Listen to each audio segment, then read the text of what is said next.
नमस्कार दोस्तों, स्वागत है आपका हमारे चैनल जीवन रचना में। आज की कहानी में हम आपको बताएंगे कि भगवान शिव ने नंदी को अपना वाहन क्यों बनाया।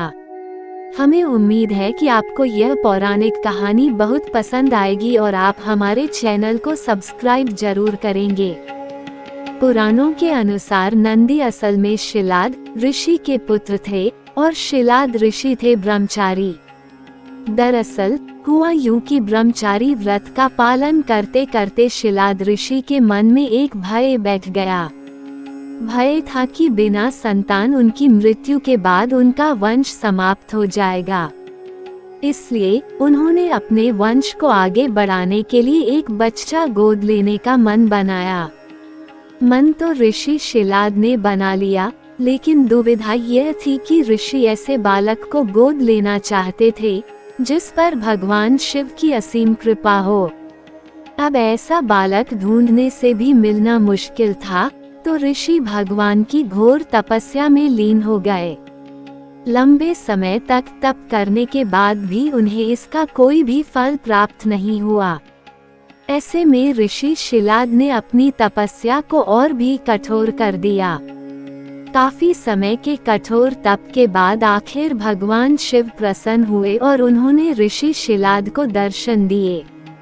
भगवान शिव ने शिलाद ऋषि से कहा, मांगो, क्या वर मांगना चाहते हो।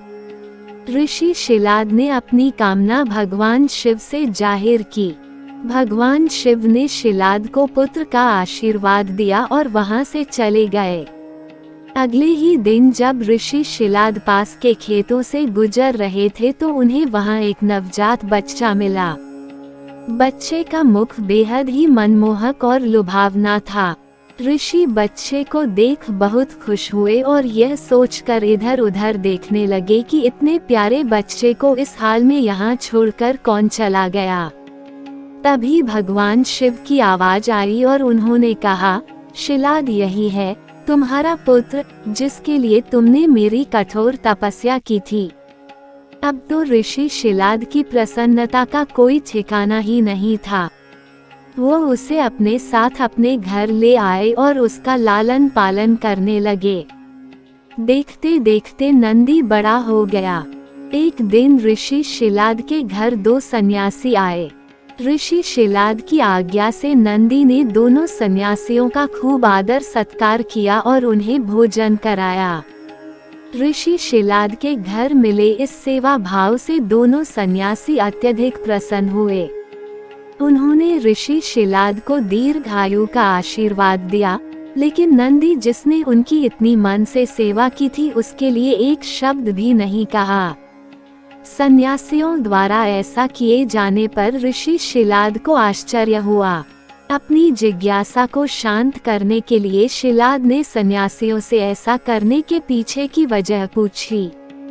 तब सन्यासियों ने बताया कि आपके इस पुत्र की आयु बहुत कम है, इसलिए हमने इसे कोई आशीर्वाद नहीं दिया।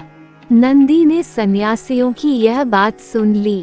नंदी ने अपने पिता से कहा, आपने मुझे स्वयं भगवान शिव के आशीर्वाद से पाया है, तो मेरे इस जीवन की रक्षा भी भगवान शिव ही करेंगे। आप इस बात की बिल्कुल भी चिंता न करो। इतना कहते हुए नंदी भगवान शिव की आराधना में लग जाता है। अपने पिता की तरह ही नंदी ने भी भगवान शिव को प्रसन्न करने के लिए कठोर तप किया। कठोर तप के बाद भगवान शिव प्रकट हुए और कहा, वरदान मांगो पुत्र। तब नंदी के कहा कि मैं उम्र भर आपके सानिध्य में रहना चाहता हूँ। नंदी के समर्पण से प्रसन्न होकर भगवान शिव ने नंदी को पहले अपने गले लगाया और उन्हें बैल का चेहरा देकर उन्हें अपने वाहन, अपना दोस्त, अपने गणों में सर्वोत्तम के रूप में स्वीकार कर लिया। इस प्रकार नंदी भगवान शिव के सबसे प्रिय वाहन बने और समाज में उन्हें पूजनीय स्थान भी मिला। यही वजह है कि भगवान शिव की आराधना से पूर्व उनके प्रिय नंदी की पूजा की जाती है। अंत में आप सब से एक निवेदन है कि ऐसी ही धार्मिक और ज्ञानवर्धक वीडियो को देखने के लिए आप हमारे चैनल जीवन रचना को सब्सक्राइब जरूर करें। धन्यवाद। जय शिव शंकर। हर हर महादेव।